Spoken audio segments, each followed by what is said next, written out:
delighted to have Amanda with us, who's the founder and CEO of AI for Education. Good to see you. Thank you so much. Good to be here. Love for you to share your origin story, your backstory of how you came to be doing what you're doing right now. Sure.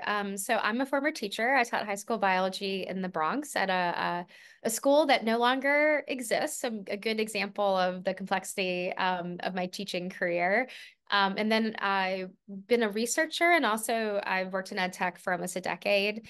My last role, even though I'm American, was the CEO of an education technology company in Australia, in Melbourne, that worked with schools across Australia, New Zealand, and Southeast Asia. And I did that role. I was a first-time CEO of a company in the most lockdown city in the world, Melbourne, during COVID. I like to do things at a very high degree of difficulty, I think. It's like, what's the easy way to do something? And then there's the Amanda way, which is like the hardest possible way.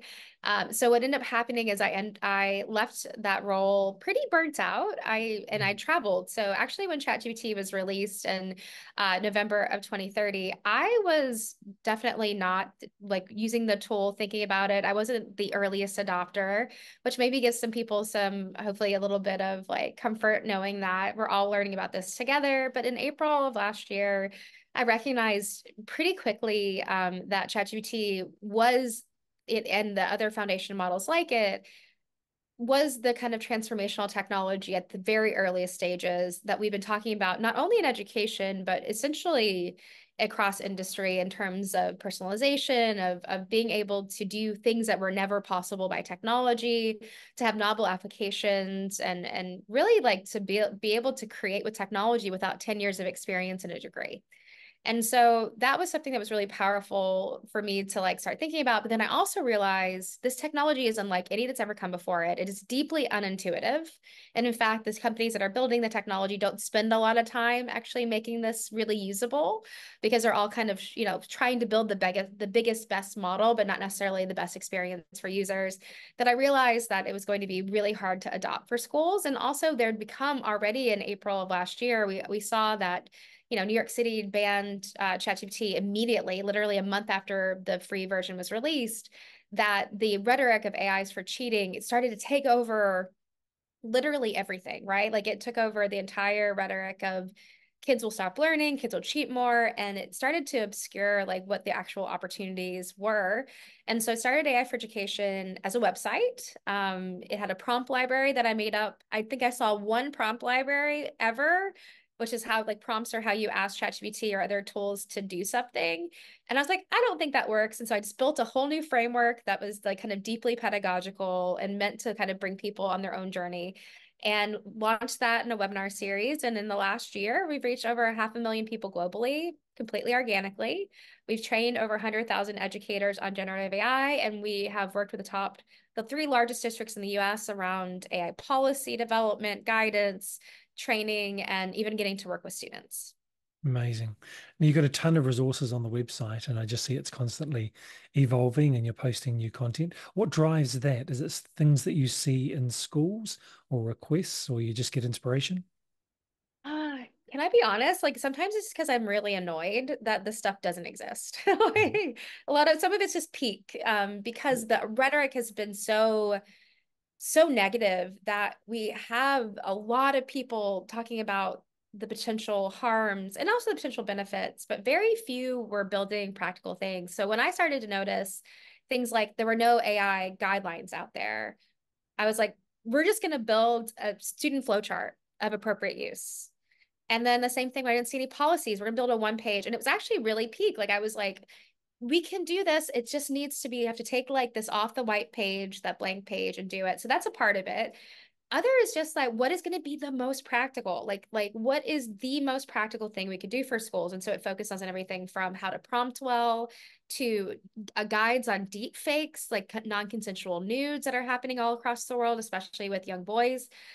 We've done things on, policy guidance, questions you should ask ed tech providers that are building generative AI tools that help Mm, you be better informed. yeah. But really, it's just like what we see. And some of our new things that we're working on are things around redefining assessment and instruction to start thinking about the levels of assistive technology all the way through empowerment that can happen, but starting to like take things that have been like these traditional assessments that have been quite focused on like product, lower order thinking skills and like, maybe not the most engaging for students, and then starting to do better by our kids using AI as the purpose, because those traditional assessments are going to be very easy for a student to lift and shift into an AI tool. In fact, we just posted on LinkedIn a video, a PSA that some students did with the work that we're doing. They built a policy and they called it essay magic, and where the kid finds, ChatGPT from a friend, starts getting beautiful grades, and the teacher at the end is like, you have this opportunity to win a lot of money and you have to write this on pen and paper. And the kid's like, oh no. And so like even things like that of like, how can we start to like rethink the way we're doing things so that we're able to kind of meet the moment more, but also improve education. Like that's really our goal, is that while we teach a lot about generative AI, like our ultimate goal is like, how can we improve teaching and learning and student future readiness with generative AI? And not like generative AI is this end state of like the technology, we must be experts. No, we want you to take what you do now, take the science of learning, take your creativity, and use these amazing tools at the earliest state to try to build better instructional materials, save some time, engage students differently, even building some of their autonomy as well, especially with students that are over 13 that could get parental permission to use some of the tools. So, what are the biggest pain points that you see teachers being able to solve through the use of generative AI tools? I mean, the very base level is going to be some of the hard work of teaching is not actually teaching. In fact, it's probably most of it. So things around productivity gains, better communication, better instructional planning. And so being able to take something that you know didn't quite work and getting feedback in real time and improving it, being able to differentiate for your different students based on language needs or others, be able to anticipate the things that happen in classrooms that we often kind of have to react to, but we as experts can proact, right? We can actually Mm, know, okay, this is what I do. These are the common issues. So let's actually pre-prepare for those issues so that students can feel supported. So I think that those are the very like kind of very close cases. And if you look at a lot of what generative AI is being built right now, especially for educators, it's like lesson planning tools. It is mostly in that arena. And then for students, it's mostly trying to build that holy grail of like a personalized tutor. I would say the lesson planning is a little bit closer, but something to be considerate of is that none of these tools are all computing. They do not have any internal compass. They do not have pedagogy, even with the best fine tuning. They also do make mistakes that even if they do help you with lesson planning at a pretty good use case, you always have to make it your own. You always have to review it for like inaccuracies or bias. And you just have to give it that kind of gut sniff test, because there's not one AI system that is more expert than an expert yet. Like we mm, are still experts. The AI systems can do like a lot more than we can, because they can do like a lot of things to a pretty high degree of reliability. But like as an expert teacher, I'm still going to know more significantly than any chat GPT or application that's built on top of it. mm. So, when you're doing your training, do you stick to GPTs or do you pick out some particular platforms to explore? So I will say that ChatGPT now does not have the best free chatbot on the market. It does allow you to have 16 kind of, and like every 3 hours, you get 16 shots at the best model, which is right now GPT-4 Omni. Lots of like bad naming, everybody. Apologize. Like it's like a very funny thing. But because people, it's almost like Coke and Pepsi became pop or cola or like soda, right? We do look at ChatGPT first because that's what people are under like remember and hear. Mm, But good prompting is good prompting. So we then branch out to our favorite free chatbot is Claude for its writing ability. It's also an ethical AI, it's a constitutional AI. And then Gemini, I do see that even though Gemini does have a tendency to make stuff up, like they all do, but maybe a little bit more, it has some really good integrations for teachers. It has Google Drive integration, it has mm, YouTube. How many of us use YouTube with our students that you can mm, actually like create quizzes, transcripts, translations from YouTube videos? And it also has an image generator. You can't build people because of the bias inherent in these systems. They've actually blocked you building like images of people, but like something like, a great like for your kids learning like phonemes, you can have it make S sounds and you have bespoke like images on that. So we try to branch out. We also really like Perplexity. So Perplexity is going to combine generative AI with generative search. And so what we do is we have a pretty good way to like feel a little bit more confident in the answers because it links you directly to resources. Mm, So yeah, we tried, but we think equity is the most important thing. Not mm, everyone can afford the best model for $20 a month. We understand that, especially school systems can't at this stage. It's prohibitively expensive. So everything that we design on our site, our prompt library, every training we do has never used a paid version of anything because we believe it's very, very important for the access and equity component that we learn with what's available. And then if you get it to be a super user and you want to make that investment in yourself, then you can like if you can afford it, hopefully you're able to like pick the best one for you. mm. So if there's an educational leader who's thinking, how do I make a start? Would you say to start with students or just teachers training, or what would you say? I would definitely say that because these tools are not fit for purpose for young people yet, I would always start with building the capacity of your teachers and your leaders. There's been research that shows, and I can tell you right now, I've been in a lot of staff rooms, a lot of conferences. If you've never used ChatGPT or another generative AI tool, you're going to have more negative perceptions on the impact on students. You're going to think more about AI is only for cheating. You're going to think that this is something that's going to hurt kids more than help them. Soon as you start to build the capacity of your staff, what you're going to notice and yourself is you start to see the opportunity as well as the risk. And so we always suggest opening up people's eyes and like we call this a show not tell time. So if you're thinking about doing a PD and you're going to throw a bunch of tools at people and talk, like our 90-minute intro, which is our kind of bread and butter, has 45 minutes of doing, of trying, of like trying it out, of asking questions and like Mm, building best practices. So I would definitely say that. But if you're thinking about the next step, AI literacy for students is incredibly important. It doesn't necessarily mean that a kid under 13 with parental permission should be let loose on a generative AI tool. We actually do not advocate for that at all. There's a lot of risk associated with students artificial intimacy or synthetic relationships. These tools are not reliable. And there already have been some pretty bad things that have happened where kids have been encouraged through their AI girlfriend or boyfriend to do things that are harmful to themselves or others. So what we would suggest is you can start building AI literacy at the youngest age. And you can talk about what these tools are and aren't. You can model it. And then as students get older, and especially as they're approaching graduating like high school, we would suggest giving them the same tool set that you give your teachers around what it is and isn't, how to use it ethically, how to use it impactfully, because they're going to need that into the workforce. Let me just go back to the synthetic relationships. It's not something we've been talking about in New Zealand. Is this something that's taken hold in North America? By taking hold, you have a big nerd here. So I am someone that's kind of an early like adopter in this space. There are people talking about it more and more, but I still think it is like in the range of like potential like harms. It's pretty low on people's radar. But there are kids right now. First of all, number one, Snapchat AI has been around for a full year. And it is by far the most common tool that students have used in generative AI. It's not ChatGPT. And it is run by ChatGPT. It will give relationship advice to an 8-year-old. Because remember, these tools are not thinking, they don't have any moral compass. An 8-year-old can seem the same as a 15-year-old. And so think about that advice for a young person.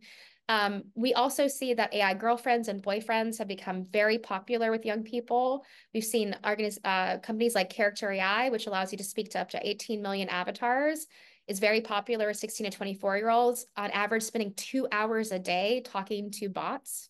And so there's a lot of like Wow. very big questions around this, especially since we don't know what the developmental impact will be on very young people because these tools are conversational.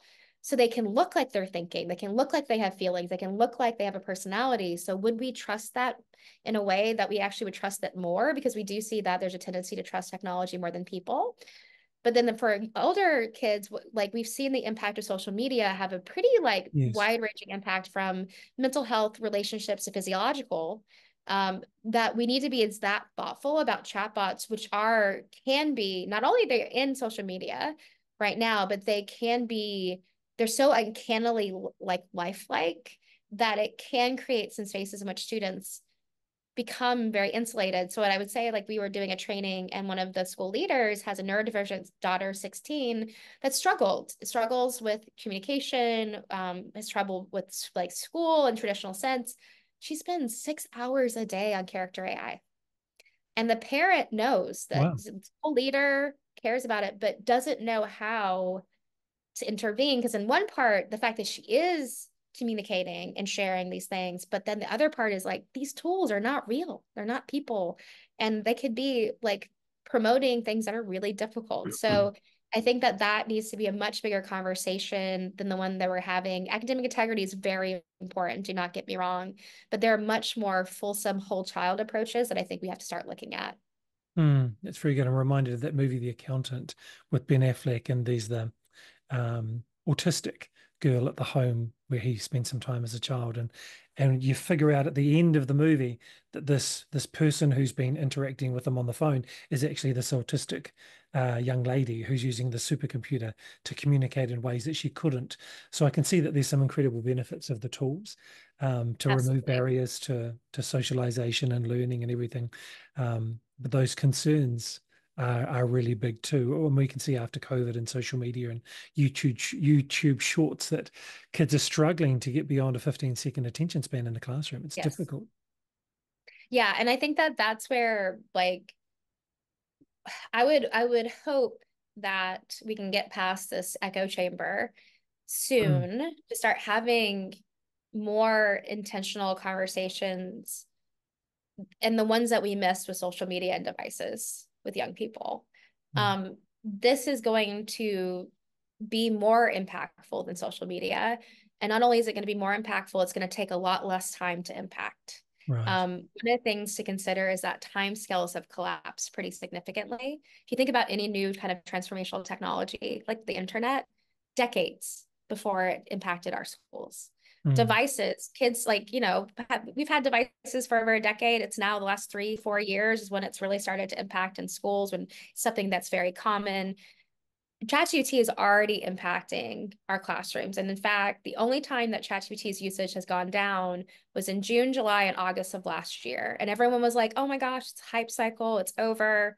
But what do you think it was? I know it's a different, like we have a different order than you all do in New Zealand and Australia, but that's the summer in the US. right. And that's when kids and teachers were out of school. And it dipped and it went right back up in September. Right. And so we do know that this is like even last year, we know that these tools are having a deep impact on our education systems and will continue to, but in the time scale of like a thread compared to other technologies that come before. Mm. Amanda, thank you very much for the work that you're doing. What's the best way for educational leaders or teachers to reach out to you? Yeah, well, we're didn't intend to, but very on LinkedIn. So you can follow our work on LinkedIn. And if you follow, we share resources, best practices, and things from the ground. And then we have our website, aiforeducation.io. It's fully like loaded with a free course. We've got free resources, prompt library, curriculum for 7 to 9 and 10 and 12. In fact, we're going to be releasing an AI literacy curriculum for younger students. And so yeah, that's what we do, and we're always happy. We haven't worked with a New Zealand school, but we've worked with a couple in Australia, Canada. We've worked in 9 countries so far. And actually, I'm on my way to Greece to do a keynote for July 4th, so that'll be really fun. Amazing. Thank you so much for your time. Absolutely, thank you as well.